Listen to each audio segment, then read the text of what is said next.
with this beer, I feel like if you had a little smoke at the end, I would be in love with this beer. Now, that sounds weird. I could see that. But I don't know why. I just kicked in my brain. I was like, if this finished a little smoky, I would be down. I don't think you could. I don't know how you do that with this style of beer. I don't want this beer to taste like lavender cigarettes. That's right. Like my, Virginia Slim. Inspired by the adventures of our nurses, therapists, and techs, A Beer with Atlas is the only healthcare traveling, craft beer drinking podcast. Each week, we'll open a few beers, talk about the brewery and the style of beer, and then dive into some research curated specifically for each episode. In the end, we hope each one sounds like a conversation you'd have with your friends while enjoying a few cold ones.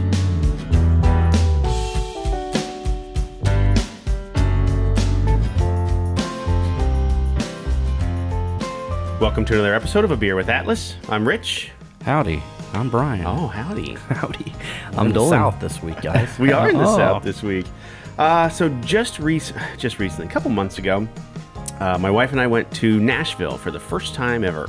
And I'll get into that a little bit. But I was asking local beer expert, Kyle Newsome here, where I should go.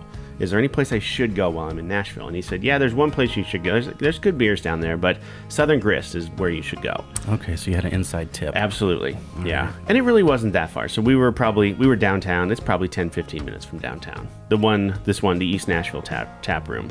And while I was there, I picked up a 4-pack of beers and brought some back. And so today we've got Southern Grist Fruity Peb Melted Snow Cone. Oh, Melted. Fruity Pebble and Snow Cone? Yes. Smoothie style sour ale brewed with lactose, strawberry, orange lime, and a massive amount of fruit cereal. Gently roll before opening. Yeah, don't crack it yet. No, just give it a couple of, just like that. A couple of those. Okay. It's the first time ever when someone's brought beers back on a trip where they brought the 4-pack holder. How'd you snuggle that in? Well, I had enough room in my suitcase, and I just put it right in there. Huh? I travel with like Ziploc bags, big Ziploc bags, so I can, kind of secure them. And when I check my bag. Okay. So yeah, that's nice. Plus, I use my jeans. Right? He uses his jeans. Seitner uses his socks, and that's gross. Oh, that's weird. That's really gross. It's probably at the end of the trip, so they're probably not clean socks. No, right, unless he exactly. has beer socks. No. So that's something. Okay, so we need to get him some new tube socks for Christmas next year. So you laid the can on the side and you rolled it. Yeah. This, oh my It kind of like goodness. activates that lactose again and gets to that pulpy, sour, like the smoothie stuff. Because otherwise, if you do it, what's going to happen is you're going to get all the goodness at the end because you're the last pour here. It'll be settled on the bottom. So you want to kind of unsettle it, but you don't want to shake it because when you open it, it'll just go pow. Right. It was a gentle roll. Yes. It wasn't anything crazy. Not unlike a pinch and roll, if you know what I'm talking about. I know. Okay. So not hard, just enough to get the job done. Just enough. Gotcha. Okay, we'll get into this a little bit. Ooh, that smells fruity. It does. Southern Grist is located 2 different locations. Located East Nashville Tap Room, 754 Douglas Avenue, Nashville, Tennessee. And then The Nations, which is their located directly in front of their production facility, is at 5012 Centennial Boulevard in Nashville. Both locations open Monday through Thursday, noon to 10, Friday and Saturday, 11 to 11, and Sunday, 11 to 8. This beer is amazing. Is it? Yeah. Okay, here's my initial thought. It's got so many things going on, Does first it? of all. It finishes off Fruity Pebbles for Yeah. sure. I didn't even say it's Fruity Pebbles up front, too. I mean, I got a bunch of different fruit flavors, and then it was like the end, it's like that breath of cereal when you're done with the bowl. This is going to sound super weird. Okay. This is my first thought. And I will preface this by saying every beer that I had there I loved. Okay. And our Uber driver got lost, and so I got to order one more beer because he just kept driving in circles. And I'm like, well, fuck it, I'm just going to order one more beer while I'm sitting here because we went to the tap room and talked to the bartender. He helped me pick out some beers because I told him what we were doing. And Nice. it was awesome. My initial thought though, this smells like a brand new pack of baby diapers. All right. Like when you open... I know that smell. Let me see. Right? When you open up that plastic smell. It's real close. Right? Yeah, it's close to that. You never forget that smell. No, right. Even when the empty box, it still smells like that. Fresh baby diaper box. Not a soiled one. No. Old school for you. It gets like a That is complex. like a citrusy tart on the tongue. There's so much. But then you breathe out, and there's the cereal. There's the Is cereal. it tangerine or is there some sort of citrus orange in there? Let's see. Didn't it say there was lime? Was there Yeah, lime? so there's a strawberry, orange, lime, Yeah. and a massive amount of fruity cereal. That's what that tongue tickles. That's that lime juice, I think. Man, that thing is good, dude. That's, Wow. That's legit. The rule of- now, it's the color wise, it ain't pretty. Oh no! No, it looks like It looks like barf. We'll just go ahead and it's go with brown. It's brown orange. yeah. Have you seen like the what is it? Tamarind, the Mexican candy. Oh, Yeah. That's what it looks like. Yeah.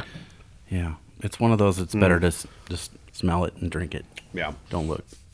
Founded in 2016 by Kevin Antoon, Antoon, Jamie Lee, and Jared Welch. Surprisingly, because this never happens, all three were home brewers before this. What? Weird. That's weird. Here's what I thought was fun. And this is around their website. Their first brewery was 430 square feet. That's pretty small. I'm fairly sure the room we're in right now is bigger than 430 square feet. They were probably making 10-gallon batches I bet or this is something. like 600 square feet. This room right here? I think so. Wow. Yeah. I don't think it's much bigger than that, is it? I mean, What is it, like 12 by 20? 12. Count the ceiling tiles. 1, 2, 3, 4, 5, 6. 1, 2, 3, 4, 5, 6, 7. 7. 6 by 7, 42. So 420 square feet. Yeah. So this room is the exact size of their first brewery. Dang. Right here. With some I outdoor was going seating, off of like my college apartment. I'm That's like, what well, I that was was like thinking. 850 square feet. Yeah. So this is Half of that? Yeah. And you're like, God, that was a small apartment. no, and it had Or this 3 is a big room. rooms too. No, it had Yeah. 2 rooms. It had 2 rooms. Hopefully one of them was a bathroom.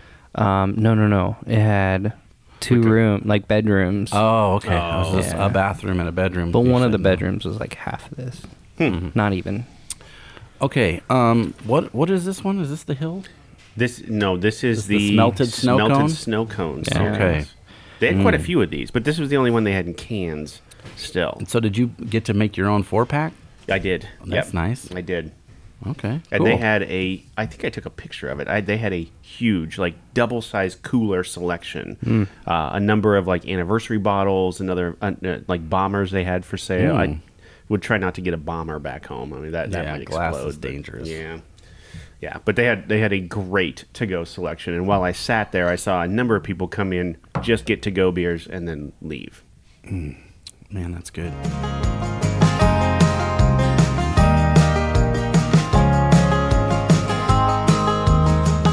All right, let me go in through some of the beer stuff that I wrote down for this guy. First of all, I wrote this quote down. We are boundary pushers. Our ingredients aren't always Reinheitsgebot approved, but that's okay. Good call. That's what they say. Hey, fine. Hey, guess what? We're not doing it that way. We're going to do something different. And this is the different. Hill Series. It's their base lactose sour. It's named after the Hill neighborhood, I guess. That must have been maybe where this brew house is. Where or it something. started, I that don't very know. first brewer. Yeah, or that very first tap room. They have an IPA rotational series called Mixed Greens. So different. I had one of those. You had one of those? Yep. They have a cobbler series, so dessert-inspired fruited sours. So I wrote down blackberry, blueberry, and peach. I want to say the peach was there too. That was one of the tasters I tried because he just started giving me tasters. Once I started talking to him, he's like, "Oh, try this, try this." By then you're like, uh-oh. Really I don't great. remember. Yeah, he's a great bartender, and I kicked myself I didn't catch his name, but Let's see. I don't know if I wrote this right. Pity series? Pity. Yeah, and it's milk stouts loaded with candy bars. Whoa. So one of them was called Fingers. I'm assuming after Butterfingers. Then there was Pieces, like Reese's. Pieces. And then there was one they just called Snickers. They're just like, you know what? We gave up Snickers. We called that. Okay. Chopper. This is their cocktail Series. series. Yeah, so there's like I think it's a bar, like a fancy cocktail bar. Okay. And they like paired up with these guys and they said, hey, you guys make great drinks and we make beer. Let's make some beer cocktails. Nice. And that's what those are. So they have a banana daiquiri. Okay. They have a Mai Tai. And they had something called a Port Light, which I don't know what that is. but I wrote it down. The Port Light. Yeah. So like, yeah. Like So I know what port is, which Yeah. is that like real wines, like a super strong wine, right? I don't know if that's what this is. Another one they have is Skies. So this is their sour series based on kid drinks, with quotes.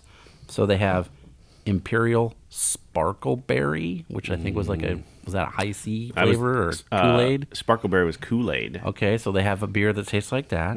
They have one that's just called, it's purple. So purple flavor, just purple. Well, purple's a fruit. And emerald. It looked like kind of like the high C with Slimer on it. You know what the I'm talking about? Ecto Cooler. Yeah. So they have that series. Nice. They don't have the blue flavor. Just Sorry, blue raspberry. I'm kind of sad. I know, right? Yeah, but if you say blue flavor, I mean, what's the first thing that comes to your mind? Is there anything that just stands out right away? Blue popsicles. Yeah. But those aren't kids' drinks. No, not kids' really. flavor, maybe. Yeah. That's true. Melt it down, or the packet of what's left in the icy thing. Then I Yeah. guess. They have a pie goza series, so key lime pie, and Yes. those kinds. Which kind of this is what it reminds me of. Yeah. You get a lot of that the key lime kind of flavors coming out. Copra Kai, Copra Kai. I had that while I was coconut there. stout series. It was good. So they have a bunch of different ones of Yeah. those. They have 90s style dippas. So all the can art was very 90s font and color schemed. Think of like the 90s Taco Bell. Okay. And that's kind of what you're getting at here. There was one I almost brought back that had a very Trapper Keeper feel to it. That would have been one of those, I with bet. weird triangles and stuff like that on it. Yeah, it was just missing like the Lamborghini or something. Dude, in my hometown, we had the 90s style Taco Bell till like 2011. Hell yeah. You're lucky. Yeah, Yeah. I was like freshman year when they went under construction. Yeah. Everybody's probably Nice. sad. I would Man. be. Yeah. Last series I wrote down, Crispy Boys. That's their lager series. So maybe, is this part of that? Well, I got a bonus beer, and we'll get to that. Okay. But yes, it is the. So maybe it falls under that Crispy Boys. These guys just don't mess around. No. It seems like. Here's another one. They had a beer called, it was Hardee's Strawberry Biscuit Ale. They're like, hey, Hardee's, you make great biscuits. Yeah. We make a good strawberry beer. Let's put it together. And they did. It's And like they did. legit Yep. Hardee's collab. Wow. Yeah.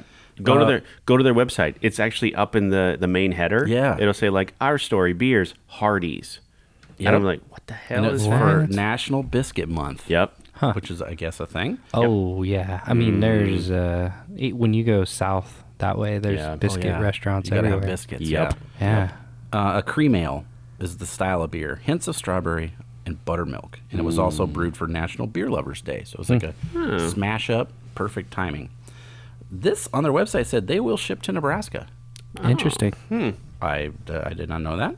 And then two of the things that I wrote down as far as their things that they sell on their website shop that I've never seen before. Yep. One was a really sweet looking fanny pack cooler. So not just a fanny pack, but a way to holster your beers, you know. And then they had a beer opener, but it was for shotgunning beers, which I've never quite seen There you before. go. A branded craft beer shotgun opener. So just, you know, on the bottom and chug a lug on the top, and you just get messed up. I am a sucker for when I go to a brewery to buy merch, right? T-shirts, tin tackers. Yep. Their lack of merch though was disappointing. Really, maybe it's just all online. Maybe. Yeah. I thought you were going to say I'm a sucker for shotgunning beers. I'm a sucker for shotgunning craft beers. Wow. Give me Come that. a long way. Give me the last that 3 years. coconut stout. I'll shotgun it. Oh, no, that's Barley wine. Hand it over. Bad idea. No, I was disappointed. I bought some stickers. I obviously bought this 4-pack, and then that was it. Yeah, they didn't have any T-shirts my size, and they had some like the zip ups, which I know Aaron Daly's a fan of. I am not. Yeah, I'm not. I like the hoodie, the pullover. I'm a hat guy. They didn't really have any hats either. That's terrible. interesting. Yeah, I don't know. I think the store, or I'm going to call it a store because they had their own store, but Odell in Fort Yeah. Collins, they have like their own Merch kind of store. like New Belgium too. New Belgium, it feels like when you go to a Cracker Barrel and you have to go through like the weird like store first Yeah. before you go. That's how New Belgium is. Yeah, it's great. And they have everything like that what's the skeleton guy? What's his name? Whatever his name is. Yeah, he's on everything. Like the Voodoo Ranger. Voodoo Ranger guy. Yeah, the Ranger. Did we ever drink one of the beers I brought back from Grand Canyon Brewing Company? I don't know. I don't think we did. It's the same way. You have to walk through, like in the middle of the store or whatever. Mm-hmm. There's like a heater there that they use. I don't know, to heat the place. Weird. It's like old school heater. Like you don't want to touch it because it's hot. Oh. There's like signs and like a rope around it and everything. Don't touch this. But it's in the middle of their merch store, and this is the same thing. You have to walk through their merch store to get to the actual brewery. It's smart because then you got to walk through it to get out. Too. Right. Yep. After you've had a couple of oat sodas. Yeah, and I bought a lot of. Well, and the coolers are in there too. So if you want to buy beer, What did you call them? Oat sodas. oat sodas. Yeah. Nice. I've never heard Oh this. yeah, oat sodas. Yeah. Hi. So speaking of oats, I don't know what you did your research on. Not this. No. Okay. I wanted to know exactly. Now I'm familiar with the brewing process, right? I'm familiar from afar. How's that? Okay. I have no desire whatsoever to be a brewer, be a part of the brewing process. Nope. I'll help clean up, maybe. We like to be at the end of the process. Sure, right. We like to consume it. Do I get a sample at the end? Uh-huh. So I want to know, like, what is grist? Oh, okay. Southern grist. Yeah. Right? Grist from the South. I want to know what's grist in the process. Okay. Okay, so I looked this up, and this came directly off of Wikipedia. What is grist? The milled malt, called grist, is mixed with water, providing conditions in which starch, other molecules, and enzymes are dissolved and rapid enzyme action takes place. Now, that sounds very scientific. It does. Yeah. The solution-rich liquid produced in mashing is called the wort, which I know that. That's the wort. Traditionally, mashing may be one of these two distinct types. So, well, from what I understand, the grist is there as a filtration system, so to speak. So the wort goes through the grist, and it helps like filter it out. So they don't they crack it, or they I guess I don't even know the exact term. They don't mash it up. They don't break grind it open. it up. Okay, yeah. But it is broken open, so you can get to the Sometimes they'll flake it. That does different textures to the beer. Yeah, so you'll see that, especially in like porters and stuff. Stouts, flaked. You'll see flaked oats or something like that a lot of times. Yeah. So this will serve as a filtration method, but then you're getting all the good enzymes out of that, all whatever the sugars and stuff that makes the malt alcohol that we like. Exactly. That's super interesting. Like when I first saw Southern Grist, I thought maybe grist was like just a word for, I don't know, like you're from the South. I don't know. That's also funny. Like this is a way turned, but like I'm from the South means a lot of things. Like I've never totally actually lived in the South, so when people are like, I'm from the South, this, and this, I'm like, I don't know what that means. What does that mean? Yeah, but everybody says it. Yeah. Well, the South to us could be Missouri. That's true. Oh, technically, yeah. I mean, yeah. I feel like if you were on the southern side in the Civil War, then you can say you're from the South. You're from the South. If you were a Confederate state, then you were you're Southern. Yeah, because it doesn't apply if you're from New Mexico. You don't say I'm from the South. No, nope. You say I'm from New Mexico, Arizona, the desert, whatever. And then I get really confused about Southern California and Northern California. Oh yeah, SoCal, NoCal, all that stuff. Yeah, that's a whole different. That's a whole different beer trip. So that was I had to look this up and see. Okay. What is grist. the grist? And that's what that is. That's Again, cool. The gist on the grist. The gist. The gist on the grist. I have no interest in brewing whatsoever, but I will be happy to sample whatever is done at the end. This beer is getting like more tart. It does, doesn't it? As it warms up a little bit. I like it. It almost loses some of the cereal-y parts to it. Yeah, which is okay. Yeah. And Fruity Pebbles is one of my favorite cereals. Me too. Yeah. Or what's the bag version called? Do you remember? No, I don't know. Oh, Fruity Dino Bites, I think. Yeah, the Dino Bites. Yep. Yeah. Virtually the same thing. Oh, yeah. Unless you're a kid. There's actually a ton more sugar in the off-brand. In the off-brand? Yeah, They just pour it right in there. Did you ever have to? I had to like fool my kids by you keep one box, right, Oh, yeah, and then fill it up with and the then bag? fill it up, Oh, and you I've done hide that that in the before, back yeah. or whatever. I know my parents did that. We never noticed. Yeah. My dad would notice though, because he was a Cocoa Pebbles fan, Okay. and he could tell the difference between regular Cocoa Pebbles and generic, what a cocoa, Really? whatever it is. Yeah, I don't even know. Fried cocoa Dino Pebbles. Maybe. I was never really a cereal. Like, I didn't eat a lot of cereal growing up. Man, we ate a ton of cereal. Yeah. That was breakfast. Every morning it was That breakfast. was breakfast and cereal. sometimes dinner. Sometimes. Yeah. Yeah. I had no That's for problem sure. with that. Sam has a bowl of cereal like almost every night before she goes to bed. What's her go-to cereal? It's like Special K. You kinda can't eat stuff. nothing. Nothing Yeah. fun. That's true. That's right. Just- That's right. It's nothing. That's Speaking of dinner, I got some research for us, y'all. okay.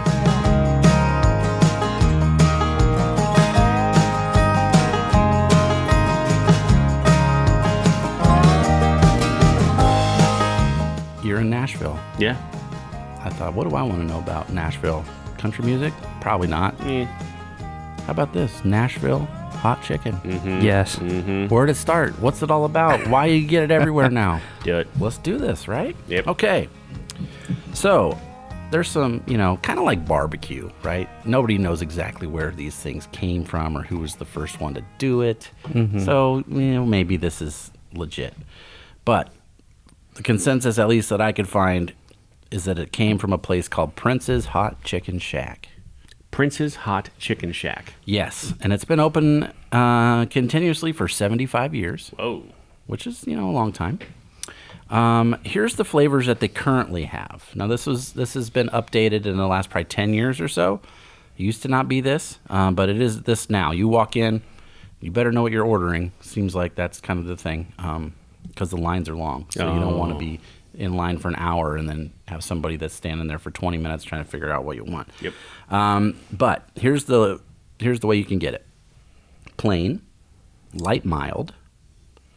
That's probably that's probably like a Nebraskan would roll up in there and go, yeah, can I have the light mild? Plain is just plain chicken breast. Yeah. Like a breaded chicken breast. Yeah. Okay, fine. Light mild, Yeah. mild, medium, Okay. hot, Mm. extra hot, Mm. double X hot, Oh.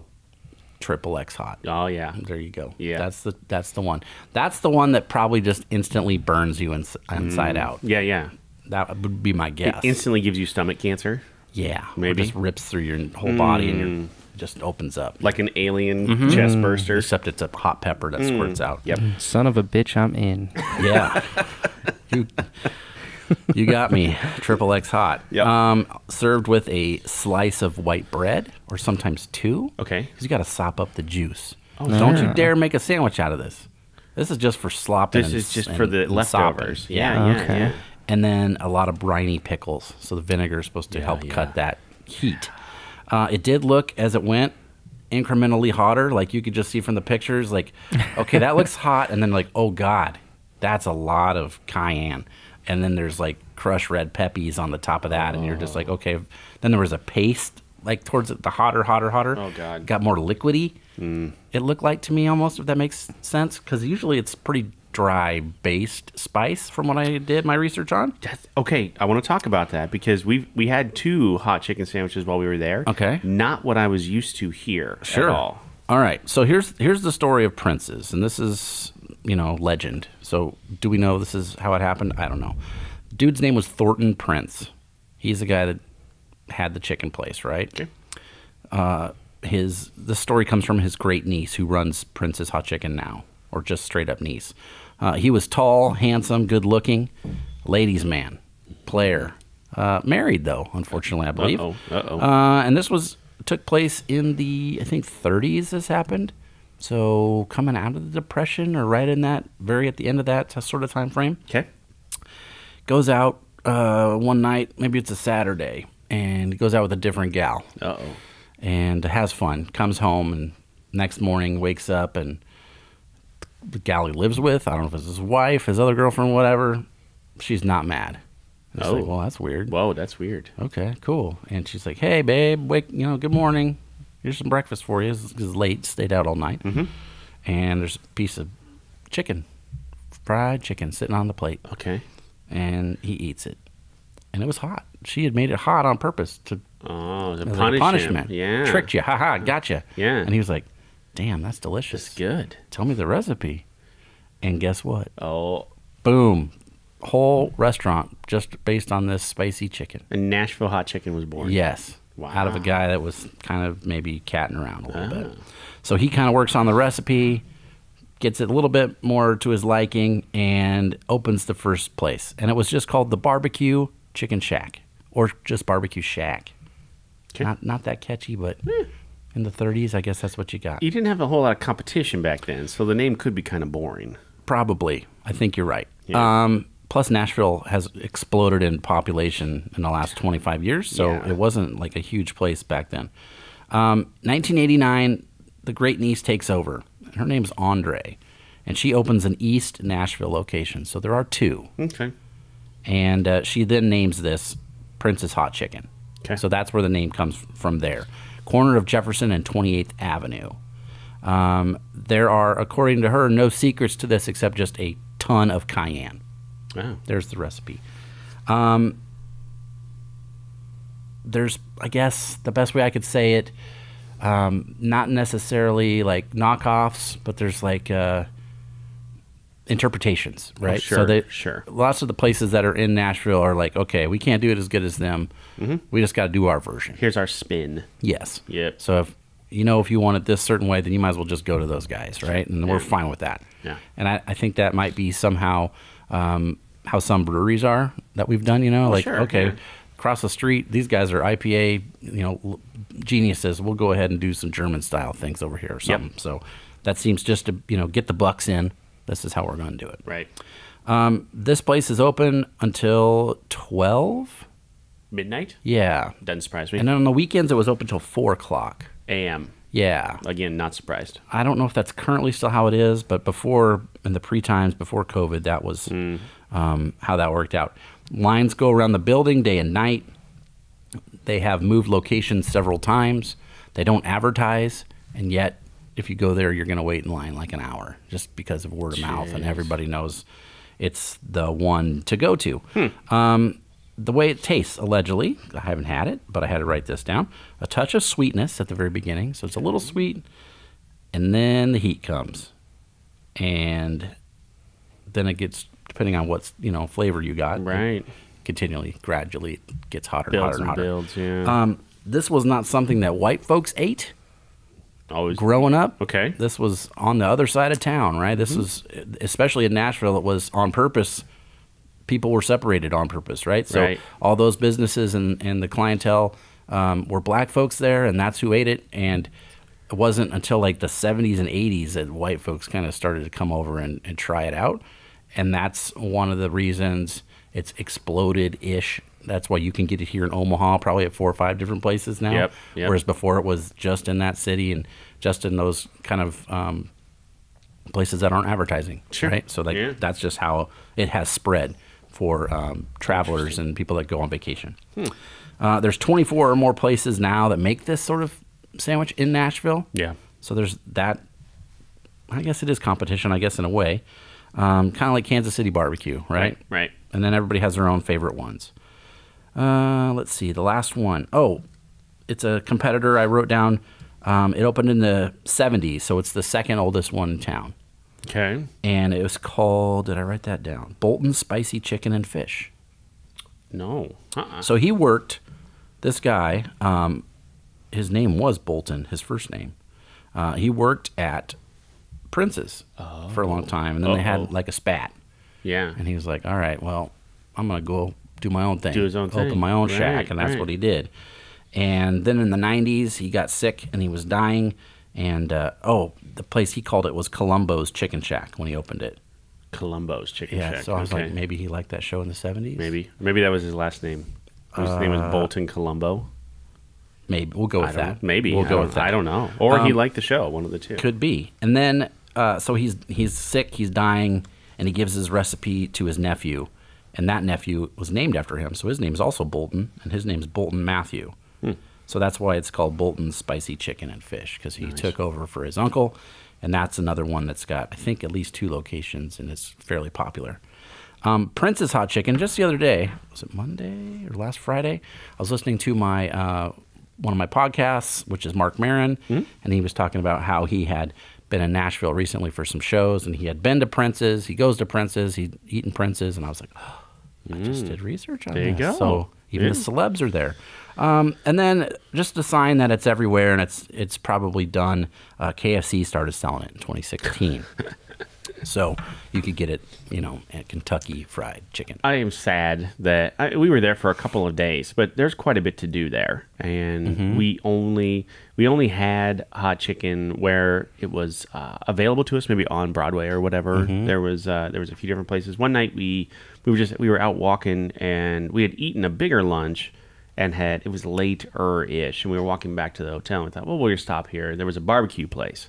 And we walked in, there was a decent line. Like, okay, well, this is a good sign. There's a line at this barbecue place. Well, it was Kansas City barbecue style. Kansas City style. Oh, okay. In Nashville. I thought, Yeah. Okay. I'll be the judge of that. Yeah. Guess what? What? It was not. It wasn't Kansas City style? No. What was it? It was, I don't know. It was a weird mishmash of... look, it wasn't bad. It wasn't terrible. But and it was fine for after a day of drinking and having some barbecue before you go to bed kind of thing. Yeah. But man, it was disappointing. Our experience with the hot chicken wasn't great either. The couple places we went. Now, sadly, and maybe this is because, like everywhere, they're understaffed. Yeah. The first place we ordered, we went to Acme Feed and Seed. Oh. It's right down on the end of Broadway. So Okay. I think it was probably an old feed store, probably. And that's where they just kept the name. Sure. It was a cool place. They had sushi, they had drinks. There was like 4 different levels. You can, each place geez. had, and that's kind of typical for Nashville, I guess. But so my wife ordered the Nashville Hot, and when it came out, she cut it in half, and it was undercooked. It was pink on the inside. You Still not good. don't want that on chicken. No, but then Nope. when it came back out, and it was on white bread, like it was on just regular white bread, which I thought was interesting. It was pretty plain. I'm used to maybe it being a little more wet, maybe like that the heat coming through. This Yeah. was just like a slightly less spicy Chick-fil-A spicy chicken sandwich. Huh. Now, I've Disappointing. never been to Nashville, but Broadway is like the main strip, the right? main drag. So you probably had to go to a shack. That's And not exact- a 4-level sushi restaurant that had Right. spicy chicken, Well, I'm guessing. you said East Nashville. That's where Yeah. that's the Southern Grist that we went Right, to. yeah. This location. Okay. So if we were that close and I didn't go, I'm disappointed in myself. Just didn't know about it. I didn't know. Right. You'll have No. to go back. I didn't know.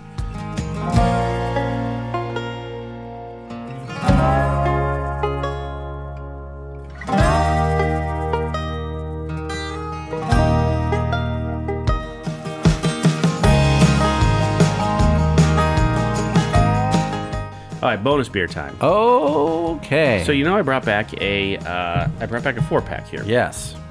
This was one that I had here. It's from their the Crispy Boys. Yeah, Crispy Boys. So this is the Floral Crisp. Why don't you read what this is, Brian? All right. On there after you pour yourself a. Look at that. So this is the Pilsner, and again, I default to Pilsners now, right? And the bartender was like, "Yep, I'm the same way. I'm so out of IPAs. Let's do this first, and then we'll drink some IPAs." Pilsner style lager brewed with lavender and chamomile, hopped with Centennial, 4.1%. So Lavender and chamomile. So it should put us to sleep. keep cold, drink fresh, stay crispy. It's like a tea. Hope it's not a hand soap. That's what I'm hoping. It's very, Floral. chamomile I smell. Yeah. So it's like a Saison without the funk. Is that fair? I think that's a fair assessment. Yeah, I think it's a very fair assessment. It's not as offensive as I was going to think it was, because I'm those sort of like flavors usually is not something for me. But it's muted in the beer. I think it works well with a Pilsner style. Yeah. Honestly, I think it pairs very well with a nice crisp Pilsner. Crispy boy. Let's see what Dolan thinks here. He's got the palate. I wanted to hate it before I drank it. Yeah. I actually like this a lot. Right? I like it a lot. It's really good. I think there's something about that. Like this doesn't belong in beer. Yeah. But you know what it is? I really like lavender. There you go. Oh, well, there's a nice sort of lavender undertone to it too. There was there's a ice cream shop here, Coneflower. Oh yeah. And they had a lavender ice cream one time. So You're good. like, this is for me. Yeah, I didn't know that I liked lavender that much, but yeah, I got it like 3 times that week. So I think we've all been saying a couple of things that we thought maybe weren't connected today. We've kind of found some tangents. Okay. With this beer, I feel like if you had a little smoke at the end, I would be in love with this beer. Now that sounds weird, I can see that. but I don't know why. I just kicked in my brain. I was like, if this finished a little smoky, I'd be down. I don't think you could. I don't know how you do that with this style of beer. I'm not sure. this beer to taste like lavender cigarettes. That's right. Like my, Virginia Slim. There you go. That's exactly what I was thinking. I'll tell you, if there was a little bitterness at the end, Yeah. I'd be okay with that too. Like if this were a pale or or like an Just a IPA. pale ale, maybe Yeah, even. maybe. A chamomile lavender pale ale. Never heard of it. What I like about it is it's floral, but it's not like perfume. You It's know, not That's the key. Floral, yeah, right? it's Punch you in the nose. It's not Yeah. like Saison perfume. It's Yep, like- I agree. it's like lotion. I don't know. I think your take on the I hope it doesn't taste like hand soap Yeah. was exactly how I felt too. Yeah. And there's been some beers recently that taste like hand soap. Like there's been a few, not from these guys, but that Yeah. I've had recently. Oh boy, I see what you're going for, but damn, that tastes like Bath and Body Works right there. Yeah. Yikes. That was a big thing in the 90s, wasn't it? Yep. Bath and Body Works. Bath and Body had Works. the monthly like soap release. I remember my sister worked there back in the day at the mall. Yep. That was always a big thing. Japanese cherry blossom, still my favorite.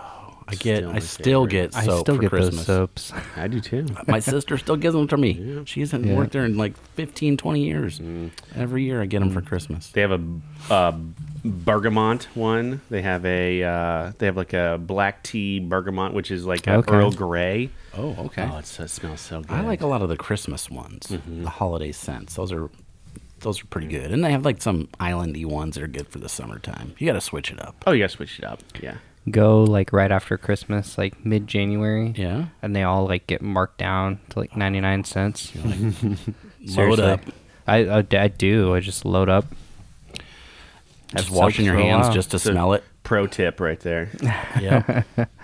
Pro hand washing tip. All right, here's my take on Nashville. Well, All right. before we get into TripAdvisor, this is my take.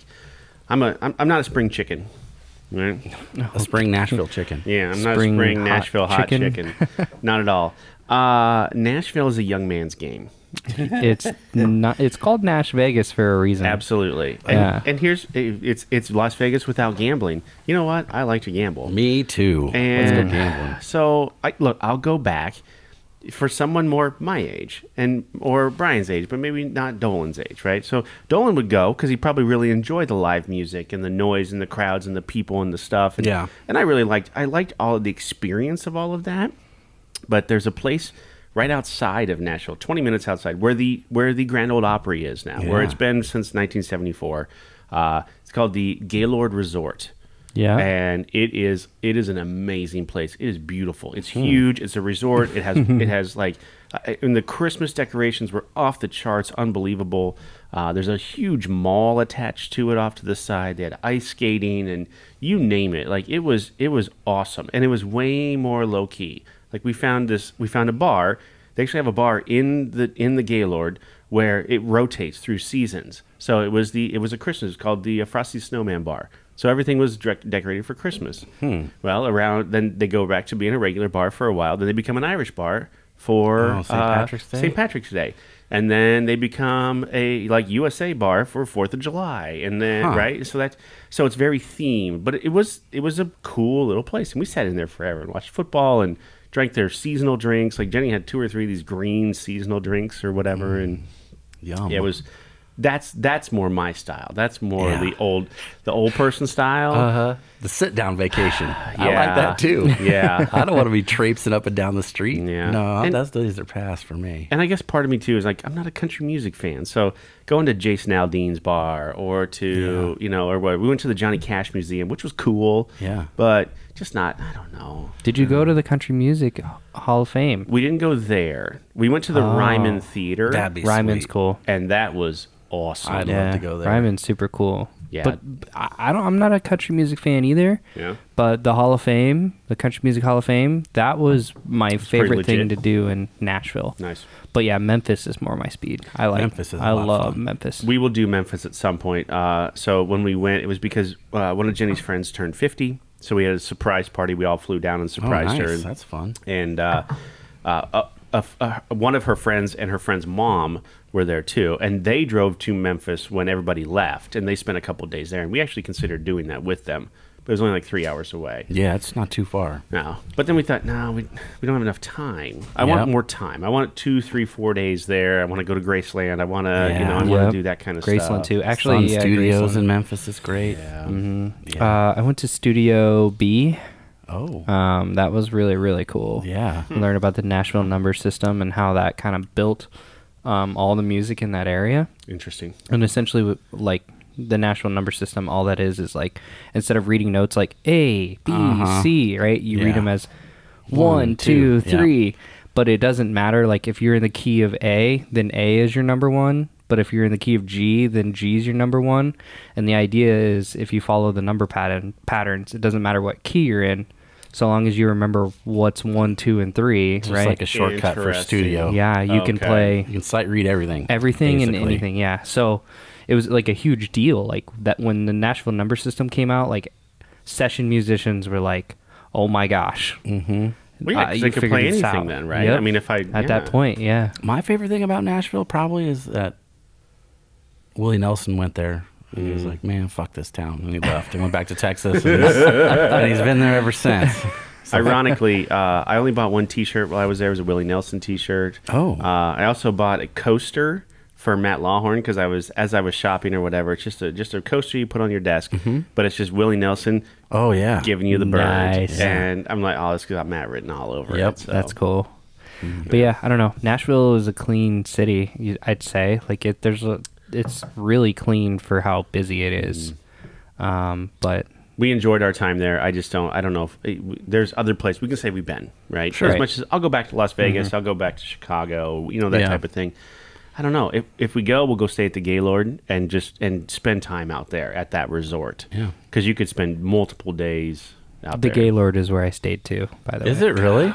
It's such a crazy hotel. It's so awesome. It's like a hotel from the movies. Like, just so... See, I love to stay in those kinds. Yeah. it was it's crazy. enormous. Huge. Enormous. You could just stay there and walk around. They've like a few different restaurants in the hotel, and Yeah. Yeah. yeah, sounds the good. pool area is really cool. Gondola ride going through like a river through the hotel Yeah. and stuff. It sounds like a big Vegas hotel. Oh man, Yeah. it was sweet.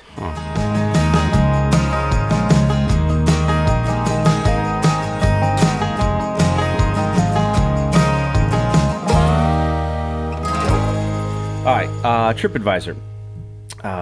When did this brewery open? Do you remember? Anybody remember? 2016? 2016. I believe it. There we go. 2016. So this was actually September 2016 is when this guy wrote it. Oh, boy. Okay. Yeah. So from Des Moines, he only has one. His name's Brandon Cringer.